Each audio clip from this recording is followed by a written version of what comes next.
السلام عليكم ورحمة الله وبركاته.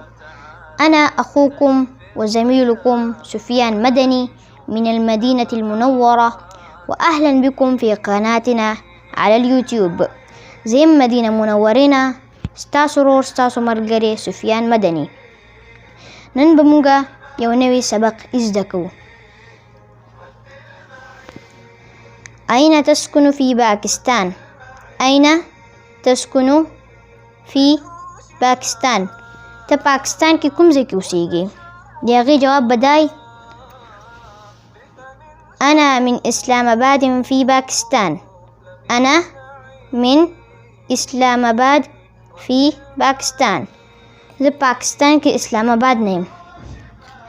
أرجو الاشتراك في قناتنا والضغط على علامة الجرس ليصلكم كل جديد. زما تاسو نه گزارش ته چې زموږ چینل سبسکرایب کړئ او د غنټې نشان باندې کلیک وکړئ چې تاسو ته هره نوې ویډیو رسي. ډیره مننه. الله حافظ.